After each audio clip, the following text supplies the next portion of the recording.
So, good afternoon, everyone. Thank you so much for selecting to be here. We are here for the session, as you can see from the backdrop. I hope you have chosen the right session. Workshop 1. All good? Anyone confused where you are? No worries, you're here, you're going to be stuck. The door is going to be locked. Now, so thank you so much for being here. My name is Jonathan Lau. I think some of you have met last year too, so it's really, really great to have all of you here and to meet up some of the friends here. Today's session is really, we are very privileged to have with us a wonderful panel of experts who are really instrumental. So let me just do a quick introduction. Here, obviously, we have Wee Chuan, who is the co-founder and CEO of Kita HQ, and also Kita Lulu. So let's put our hands together to give him a round of applause. And on my right side, I have Naziatu Shafin Naz, and she's the CHRO of Boost. All right, so let's give her, Naz, a big hand too. I think we have some friends from Boost also, right? Yeah, this morning they were boosting up all the power. They were so energetic, so great to have them here too. On my left side, we have Anjali Menon, who is the Global HRBP Asia HR Director of Sibelco Group, right? So let's put our hands to give her a big welcome too. And last but not least, a dear friend of mine, Dr. Avnesh, also fondly known as Dr. Avi, who is the founder of Dr. Avi Global, a fellow, together we can change the world team members. We spent some time to Thailand and across Malaysia last year. We are also part of the MSRI, the course that we're supporting in Malaysia and also in Cambodia and Thailand. Great. So thank you so much, dear panelists, for being here to support the learnings. What we would like to do is we will have a couple of questions and discussion that we'll be sharing. So make sure you take out your notes, take out your pens and capture a lot of learnings, because if you take good notes, maybe you're in for a treat, right? So you never know, you may get some surprise resources, only if you start taking notes and if the panelists can see you taking notes. So are you ready? I don't hear any. Are you ready? Turn to your partner on your left and right and tell them, are you ready to learn from this wonderful panelists? Okay, only a few of them. All right, but I'm sure it's going to be exciting. So let's get the thing started. And so for a start, obviously our goal here is to really explore how organizations are really harnessing the power of technology to transform people management. So we're going to be hearing very practical insights from the panelists and what are the strategies they have embedded, have used. So my first question to all the wonderful panelists is, what is the one single transformative way AI is reshaping your people management in your organization? And as they speak, I will invite them to share a little bit of their background too, so that you get a little bit of context where they are coming from. So maybe ladies first, if I can. Maybe Anjali, you'd like to start off with that first question. Thank you. Thanks, Jonathan, and hello, everyone. So when we talk about how AI is affecting, and I'll go from a use case perspective from what we have been doing. So Sibelco is an organization. We are a mining and minerals company. It is a primary sector, very hardcore manufacturing, and we have mining sites. And from the onset, it looks like that's where it's most difficult to achieve high degree of digitalization. But we went through a transformation in past 4 years, and the transformation was completely integral to the business. So I think the first and the most important point is focusing on your business value stream, looking at your business as a value chain end to end and deciding what are the critical components that you want to pick up first and impact. So we focused on definitely on our side of, for us, our assets are very important. So when we talk about geology, that's where there's a huge amount of support that comes from AI, because it's, the geography globally is very broad. I'm trying to simplify. We explore for resources and we are into specialty minerals. It's not gold and rare earth, so we are not, it's not that, so don't think that. But we are into very specialty minerals, and there are only globally 3 organizations which do this. So for us, knowledge is the key. So what AI helps us in terms of the exploration process, where we use AI to enhance not only the knowledge storing, but also enhance our learning as we keep on moving from one geography to another and 1 year to the next. That's the first point. The second is obviously the commercial side, because we're the B2B business. And again, you find our products everywhere. So our product is in construction. If you pick up your phone, your screen has Sibelco product, because we do silica, quartz, feldspar, solar panels. Olympic field has our product. So your cosmetics has silica. So everything that you're using has our product. So for us, the knowledge of our customer and then consumer is very relevant. So the commercial was the second side. And then what we did is we focused on other function, because you cannot have the starting and the end where you have integration users of AI as a technology, but we started integrating the systems and all our support functions were brought on board. So it is a massive transformation we have done. The benefit has been the data and the information. When I'm sitting here, so my role is for global HRBP. I support functions sitting in US. I support functions sitting in Europe, anywhere. So we have access to all the information from the employee standpoint. I'm moving there. That has been the journey. And we also have information of how we can predict what is going to happen basis the talent market outside. What will be the impact of the attrition of our employees? What are the challenges we can face? So we use the external data as well as internal to enhance the learning. These are the few instances I can cite, and what it has led to benefits has been our workforce. Even if the average age of our workforce in Asia is 42 and globally is 50 plus. But still, we don't hear this of we are not technology savvy. We don't have assistants. We need to, I was sharing with Dr. Avi this.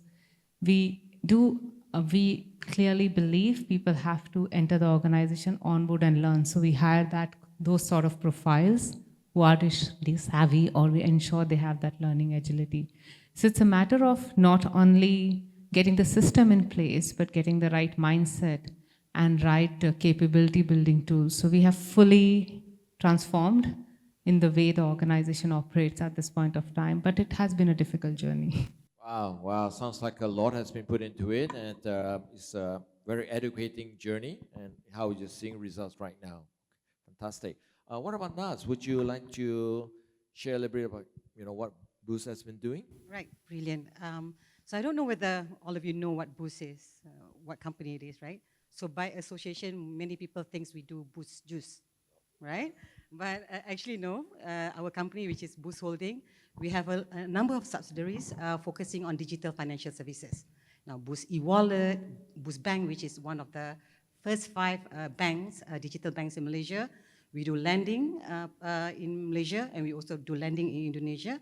And we also do a lot of API platform type of business. So that's Boost in a nutshell, and it's a lot more complicated than that. So because we are trying to deliver a digital experience, AI is hard-coded in how we behave, think, revamp processes, rethink about processes, rethink about our customer journey, rethink about how we do lending business per se. All right, so against the backdrop of conventional banks that does lending in a certain way, against other readily established players in the market, right? So to create that digital experience requires a lot of stable technology platform, stable adoption of AI, right? So in a nutshell, for example, let's say, how do you do unsecured lending, right? So how do you do unsecured lending faster? How do you assess a credit risk associated with any kind of lending? So that is the kind of places where the business applies AI, right? So having people who knows AI and know how to really embed the solution in the business to contribute value to the business is very important to us. So I'm in the business as HR. I'm actually doing HR for Boost in the business of acquiring those kind of talent, retaining those kind of talent, right? So that's on the business front. But I wanted to also use this opportunity to talk a bit about how we as HR do or adopt AI for our solutioning, right? So the easiest way is to find HRMS that has AI embedded in it, right? That's the fastest, most, I would say, cheat code into adopting AI in HR, because you would actually have modules in HRMS that is AI enabled, right? But we also cannot sit quiet and just let something that is readily there, because there are certain things that is inherent to our culture. So I'll give a bit of a snippet, maybe I'll elaborate later, Jonathan, but we actually has developed some AI people solution internally, one example, and then externally through partnership where we tried out AI-based solutions for our employees. So maybe I'll pause there. Yeah. Right, thank you so much. So what I'm hearing is also how you are finding great talents to nurture this process that you're embarking on, which will be part 2. So which is great, which is a nice transition, because I understand which one, that is also one area of focus, helping organization. So perhaps you can share some examples or maybe your experience, how has it been, and what are you seeing in the marketplace now? Absolutely. So just to share a bit of context, I run a job marketplace in Indonesia. We process 3 million plus job applications every month. And ourselves, we have more than 100 employees. So we are recruiting all the time, especially for the sales team, because we see a little more churn in the sales team. And what we have done recently internally is that even for our own internal recruitment, after screening for the resumes, we will put our candidates through a automated AI interview. So the candidates would do the interview first, and our AI will actually score the candidates. And then when the recruiter actually share the candidate with the hiring manager, they will actually attach a link to say, hey, these are the candidates that we are putting forth. Would you like to interview them? So with that, we are able to actually streamline the process, be much more targeted. So be able to evaluate more candidates, and then be very targeted when the hiring manager speak with them. Great, great. So more organizations are open to the processes that is going to help them simplify the workflow, right? And Dr. Avi, you work a lot with clients around the region, in Australia. What are your observations? What are you seeing, how organizations are adopting into the whole people management process? Yeah, so just a bit of background, everyone. My company, Dr. Avi Global, we're involved largely in sort of training, upskilling, coaching. We largely work with CEOs and senior leader level. But then we also have AI products as well. So we have a AI clone that actually coaches CEOs 24/7. So the big thing for us, because fundamentally businesses really grow and accelerate growth through the decisions that these leaders make. That is the number one source of all growth. So the big challenge now in the world, both in Malaysia and internationally, is how do you think AI first when you make a decision? When you have a problem, when you're stressed, when you have a kind of a people management issue, how do you think of talking or asking the AI how to solve it? Many people are already using ChatGPT, right? But there's a huge amount of potential on solving some of these challenges. So our journey, as we sort of train people, we introduce AI into it. As we sort of get consulting projects underway for growth, we start getting the CEO and the senior leaders to talk to the AI to figure out how to do it. The speed of which they think and solve their problems is the speed of which they'll grow and their company will grow, right? But that's very unusual, especially for people at the senior leadership level who are still probably a slightly older generation, right? It's not natural.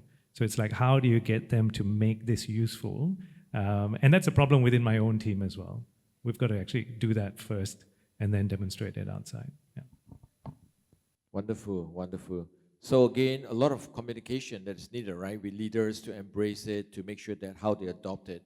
Okay, good. So I would like to, dedicate a couple of questions to each one of you based on your area of expertise that you can add value, right? So perhaps for Angeline to start first, what has been Sibelco's journey in aligning, right? So you've talked about the processes, how you've grown, aligning the HR technology with the traditional operation. how was it started and what was the journey like? You know, that's why it's very interesting. In Sibelco, we did not try to align HR technology because we looked at the business, we looked at technology. We didn't see as HR, finance, commercial, and say production. We looked at it as this is the business value chain, and this is how the business works. Employees are a part of the business, and employee experience is a critical part of business. What we do in Sibelco, we call this as our industrial platform. It's very interesting because it sounds very archaic, but we say we have industrial platform prioritization. So we started with the critical parts of the business which needs to be supported extensively by technology. It starts with, say, basic automation, etc. But then you have MES, engineering systems.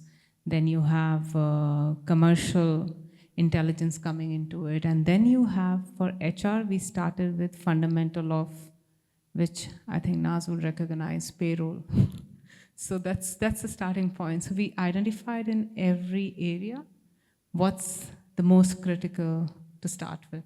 And then we started building the industrial platform. That's what Sibelco has done. So it was clearly seamless of having cross-functional teams. So we started with payroll and the basic data management system.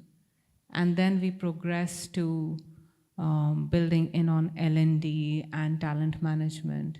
And recruitment is the most obvious. That's I was keen to hear that. Hiring is one of the most easy piece to pick end-to-end to use AI because you start getting more and more intelligent and you hire getting better hits in terms of profile you get. So hiring, payroll, comp and ben hiring are the first easy wins. And then you move to talent management. So that's how we have progressed. But what we never lost sight of was the integration of systems. That's very important to remember. That's where organizations fail. So if I'm talking about a budgeting system and how the P&L system is managed by finance, my HR people budget or costing or non-employee budget system should be very integrated. So the FTEs, full-time employees, should link to that system of finance. So integration of the system is the most tricky, and that's where it fails. And we have done a reasonably good job by learning, which was very difficult. So we had first round of rollout happening with support of consultants. And I don't think consultants are bad. You need consultants. What you need to do is you need to then parallelly start building internal capability because you can't have them and keep on calling them back. So then you get consultant, build a certain part, build capability, and then use them for the next level. So continuously use consultant for scaling up. So we have followed that cycle. At this stage, we can say we really trust the information we see to some extent.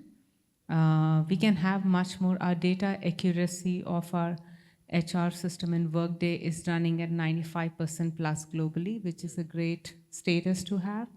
And in terms of, now we are focusing a lot on succession and talent management piece to have predictive analytics there. Okay, so moving from payroll to hiring processes, now to talent development, right? So just one very quick question, right?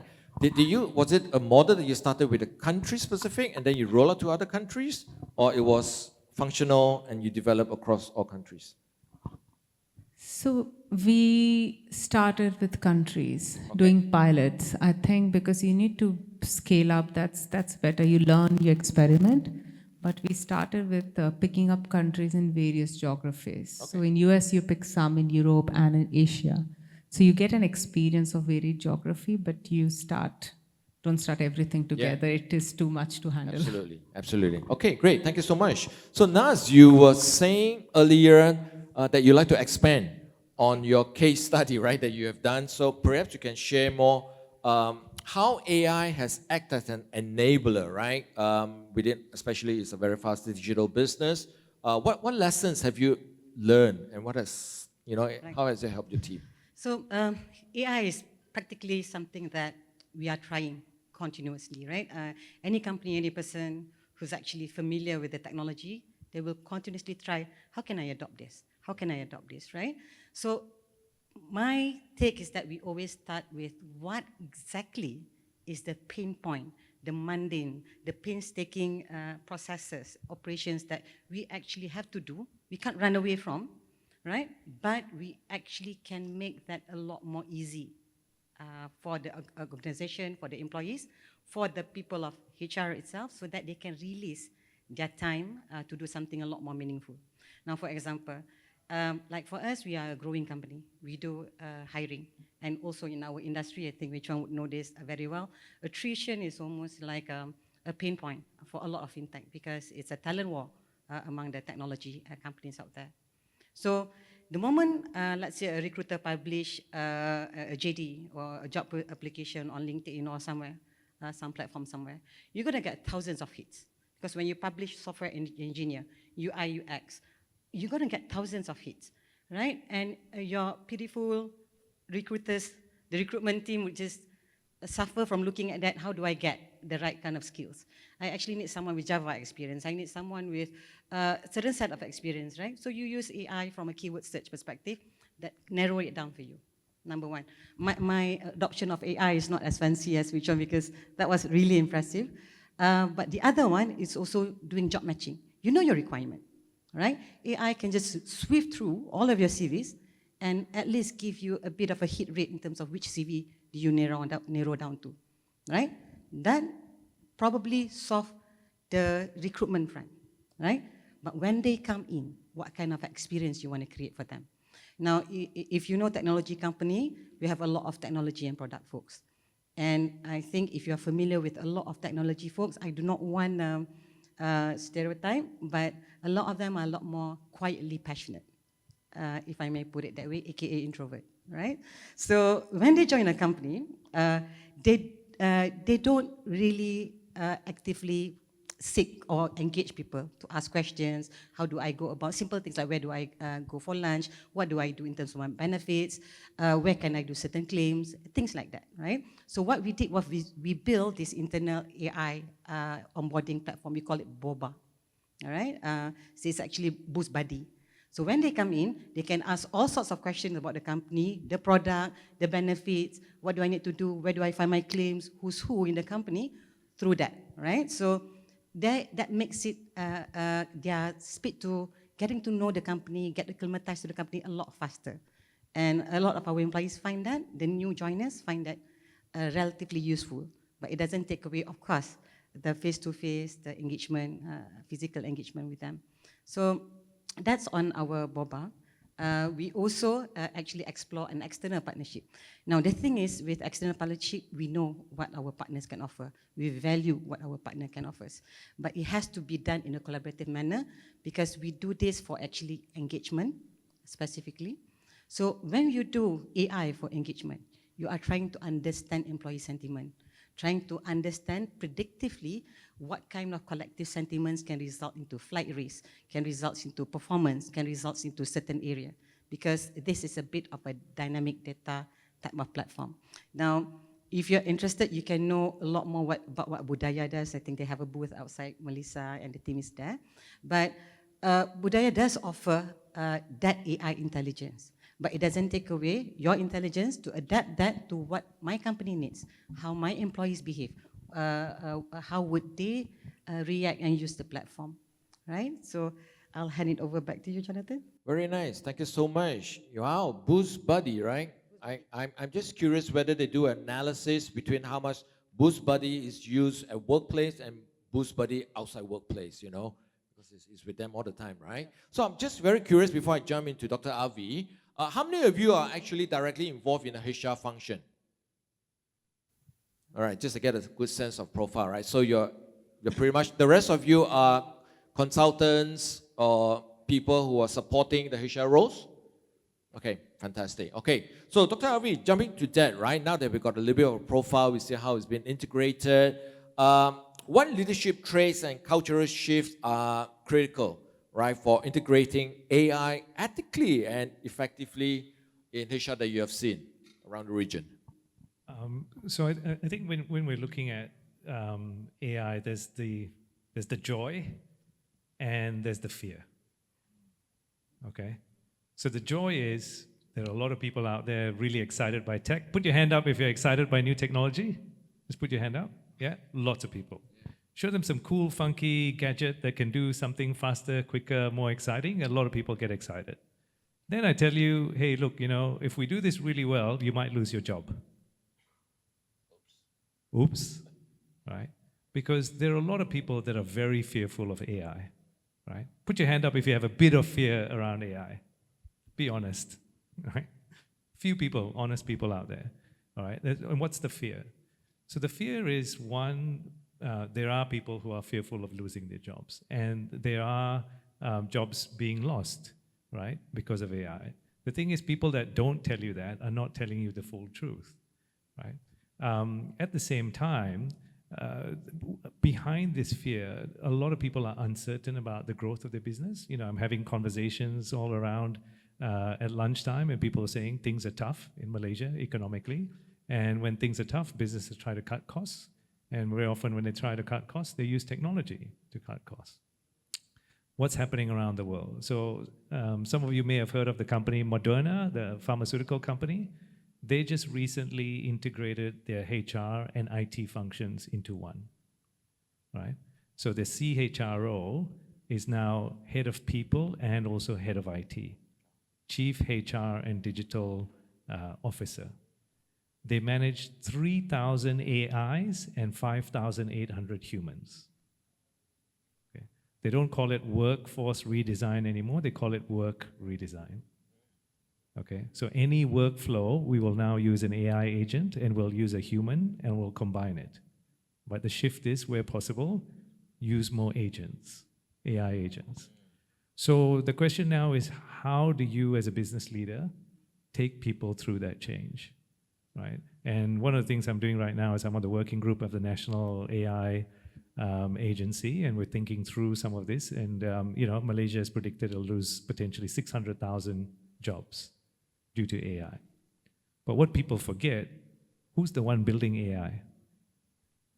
It's still people, right? So there's still a lot of work to be done. And one of the things the leaders have to do is often paint what the future is going to look like where you are still relevant. And how do you get there? And how do you help your people get there? Build the skills, whether it's leadership skills or technology skills, to navigate that future. Because a growing business will still have more work. It's just that how do you redesign for that future and inspire people to take that journey and then help them through the fears as well. Yeah, absolutely. I think it's not something that we can run away from, right? I mean, it's really part of our life now. It's really how can we integrate and make that a way of life. And which one, from your experience, having also supported the different clients in the different industry, from your experience in building the HR tech products, right? What do you find are some of the misunderstanding a company have about tech adoption? It's a great question. And maybe build a little bit on top of what Dr. Avi just said about this fear of AI. I think that there's a huge opportunity to be an early adopter of AI. Because the good news about it is that this is changing so fast. Every 2 months, you have something new that's coming up. And you can't find someone out there that has, say, 5 years of Gen AI experience. That doesn't exist because all this is very new. So we're almost starting, everyone is sort of at the starting line at the same time. And I think the real opportunity is to move fast and to be an early adopter. And that's exactly what I tell my team, my direct reports. We are going to be an early adopter of AI. And this is good for the company and it's great for your career. Because if you learn these skills, like let's say you're learning how to basically automate, call OpenAI API directly, you're learning how to use end-to-end to string together workflows. These skills will make you very valuable, whether you're in the company or whether you're looking for another job. And so the way I paint this picture to the team and to us is that we're going to be an early adopter of AI. It's going to help us increase productivity, and it's going to be great for your career. That's great. That's great. And it's very interesting because, I was just looking at the report. I was in a conference yesterday, and Talent Corp. How many of you are familiar with Talent Corp?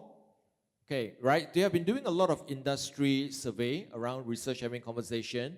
what are the future needs and skills of work, they have available copies. So if you have not downloaded the copy, check out Talent Corp's site. There's a lot of great resources. So right now, I'd like to give an opportunity if there are some questions that we have from the audience. Want to give you a chance. I see one hand here, and then we'll go to yoga as the next one. Is there a mic? Someone help us with this, or? Okay, so let me go. Thank you. Thank you, panel members. Dr. Avi, thank you for the rest of the panel members for sharing great insights. As we all know, AI is definitely a productivity tool. It quickens go-to-market strategies, it quickens growth strategies, intelligence, and so on. My question is, as per what Dr. Avi mentioned earlier, the design of it, right? My concern is this. Have any one of you or Dr. Avi, by design, thought of incorporate the monitoring of the progress or regression of the human talent in your organization, whether on the impact of AI towards human being? I think this question has not been broached or raised because everybody have no doubt, it's a given that technology has the benefits. However, the impact towards the human values, the human capability, the human brain power, has it progressed with AI or has it regressed because of AI? What's your take? I mean, I'm one of the early adopters in my organization to encourage my team to do AI, to adopt AI, but the moment the AI is taken away and I ask them questions, you see a lot of blank faces. Thank you for the question.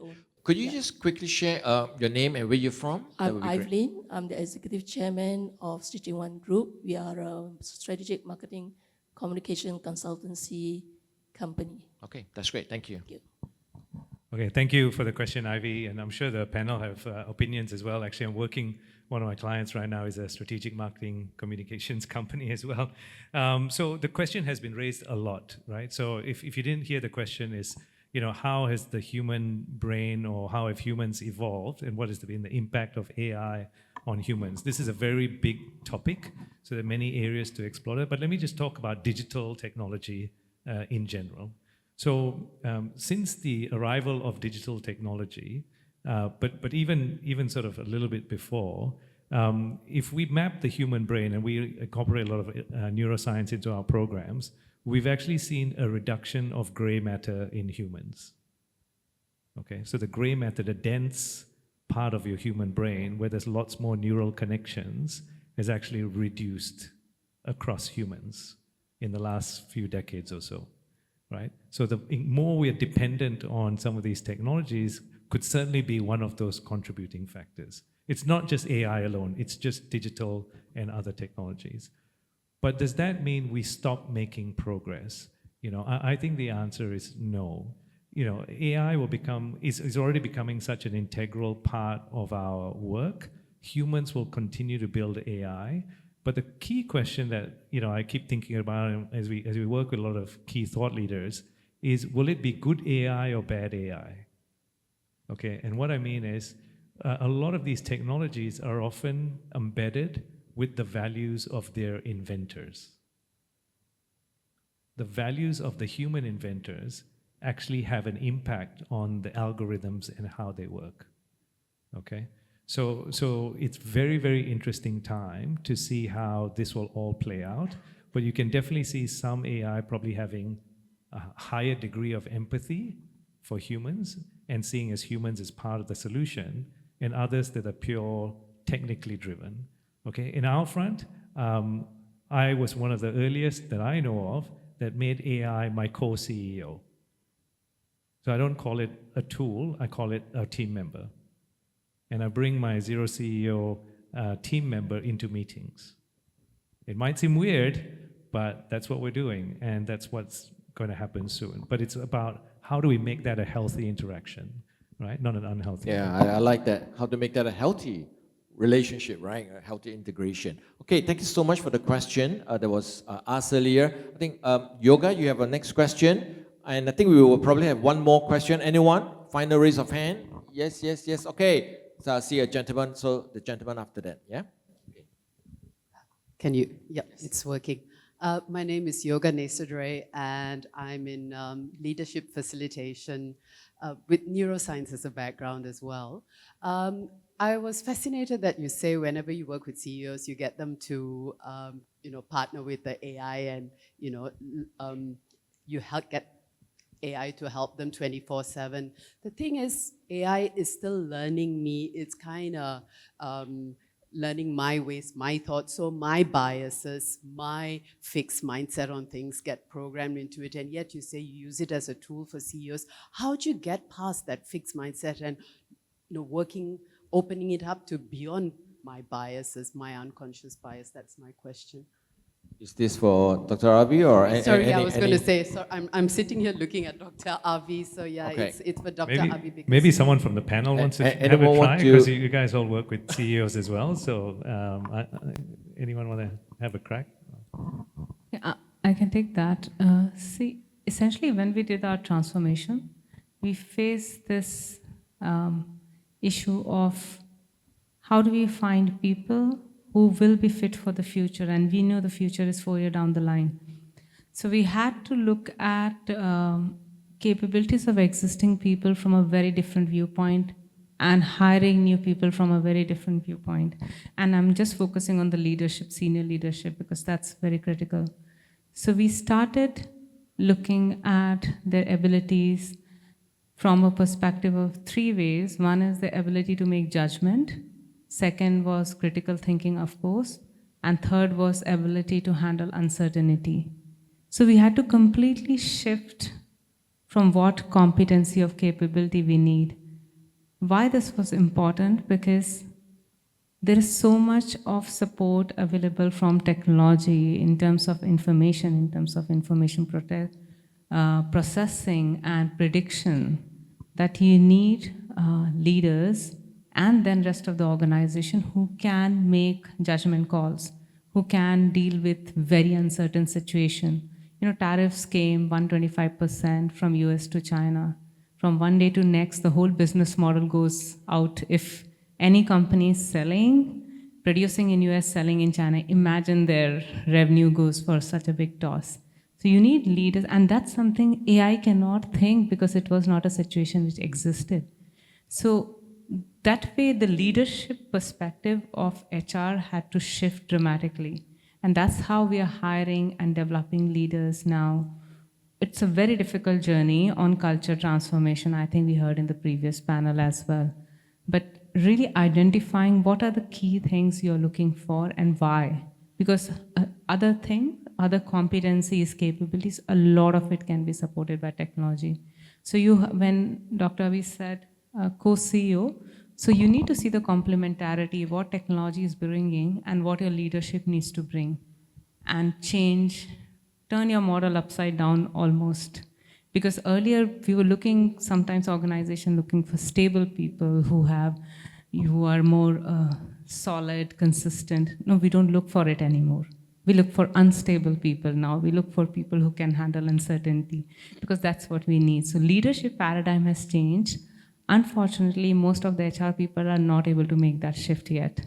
And that is why the business is very frustrated with HR sometimes, that you don't get it. I don't care about your competency model. I don't care about your behavioral assessment.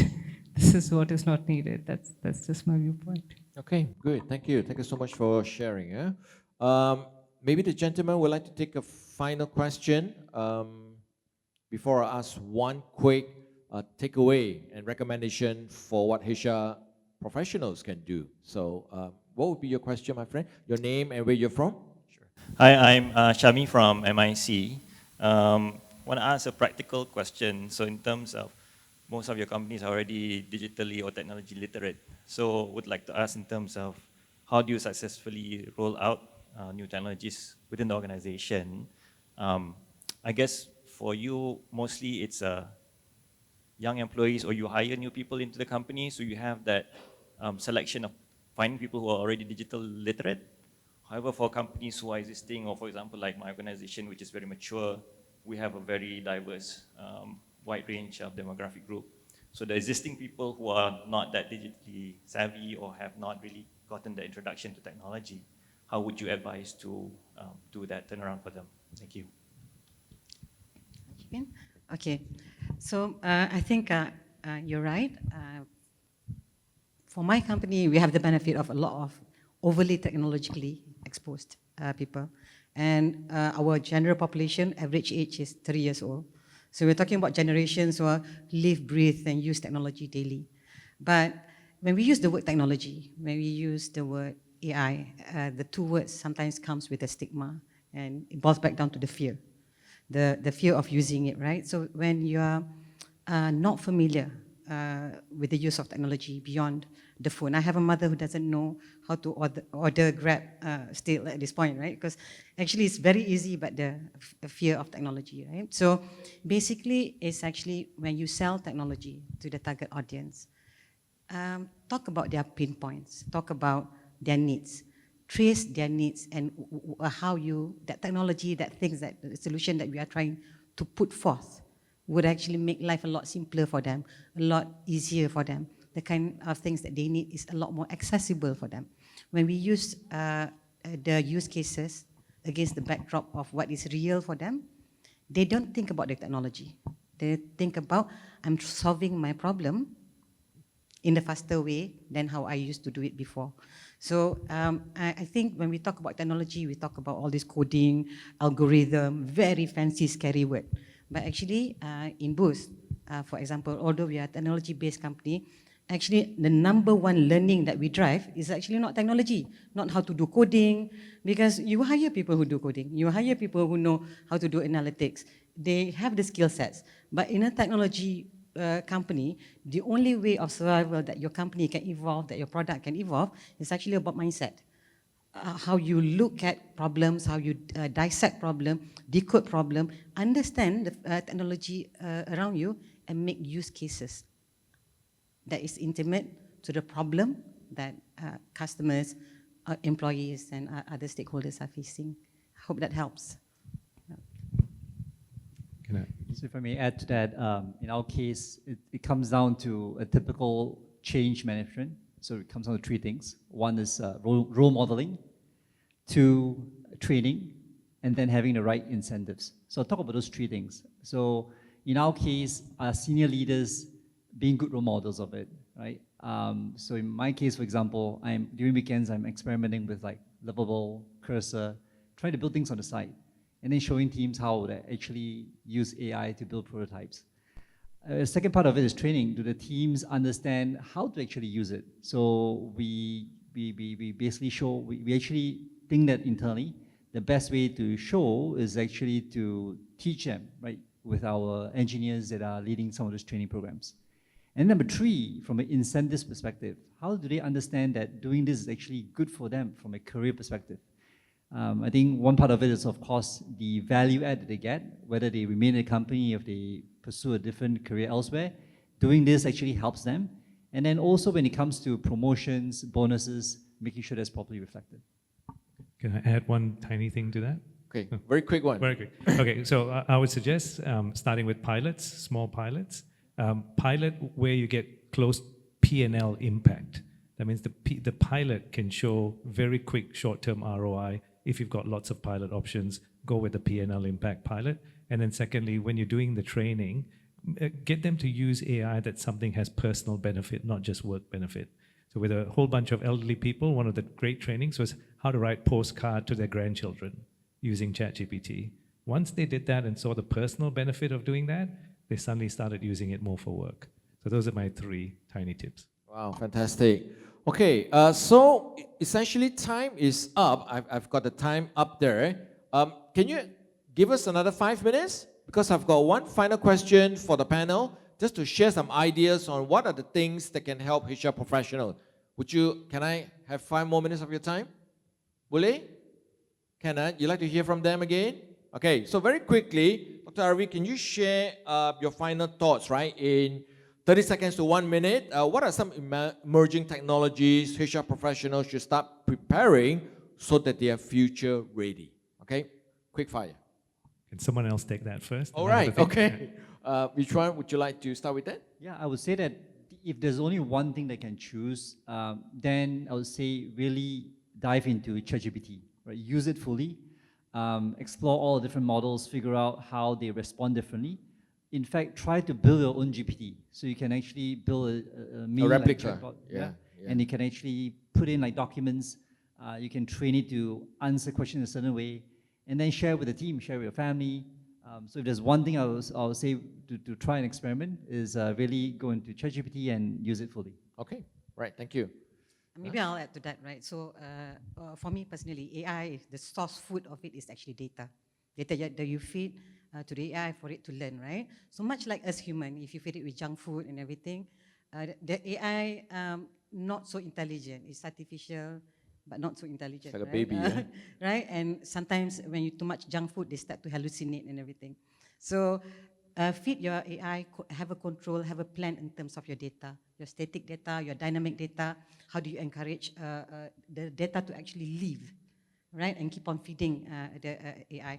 So technology is there, but feed it with the right kind of data. Okay, right? it's like a baby growing up, right? Baby So growing feed it with the right It has to be information. nutritious food. Absolutely, absolutely. Anjali, any final thoughts? The simplest one to start will be, there's a lot of discussion on well-being and work-life balance. So the Microsoft Copilot and Microsoft has Viva Insights. It's really useful. You can help, if you understand it very well as HR professional, you can help your teams use it to balance their workload and their workday very well. The other is the Talent Marketplace by Gloat. Go and check it out. I think it's a fantastic tool to see how you can integrate external talent pipeline with internal and competency mapping. So you can listen to Josh Persson on that. It's very useful. Fantastic. Yeah, very large suite of HR tech platforms out there. We've already mentioned Copilot, ChatGPT. These are the commonest ones. Try lots of models. In Malaysia, a lot of people use DeepSeek as well. And I'm starting to see some people use one model for work and another model for personal life because they don't want the models to get confused. But one thing I would invite you to try is try using AI when you're prioritizing your day. Okay, the most important thing you can do every day that will result in your fastest growth and your highest degree of financial performance is how you prioritize. Many people don't use it for that, but try starting to do that, maybe even 3 minutes a day. Talk to AI about what you plan to do and see whether the AI can realign it to a different set of priorities. I think you'll find it pretty interesting. Yeah. All right, thank you so much. You know, as a summary, I think some of the key things that I've even learned for myself from the discussion is really you need to be really adaptable. You need to find a pain point, right? Find out how you can be a problem solver to help them enhance, find out what is it in for them that is going to make the transformation. You know, just do all the practices, right? Small things to start off first and duplicate yourself, right? Duplicate yourself, be adaptable. And that phrase keeps coming up to me, right? You are not going to be replaced by AI, but it is the people who knows AI that is potentially going to be the challenge. So I would like to leave you here with 3 alphabets, JDI. What was the alphabet? JDI. Just do it, right? Just do it, right? Wherever you are, whatever point, just do it. Embrace it. Start from now and enjoy the journey 3 to 5 years from now. All right, so another big hands to the wonderful panelists, Wichuan, Nas, Anjali, and Dr. Avi. Thank you so much for being here for Workshop 1. We hope that you will connect with them. And there is a little bonus because all of you have been so great here. Wichuan and Dr. Avi has been very kind to provide additional resources. So if you like the additional resources, scan the QR code and you can immediately download the resources to help you on your journey. Is that a good thing? And what must you say when you receive good gifts? Wow, thank you so much. And of course, the 2 ladies are here. Connect with them on LinkedIn. If there's additional question, we're going out for our coffee break time now. reach out to them. And Dr. Avi will be having his book signing also during the break time now. If you'd like to get a copy of the book, he'll be there to sign it. My book's there too, and I'm sure other resources are there. So once again, thank you so much to the dear panelists that is here. Okay.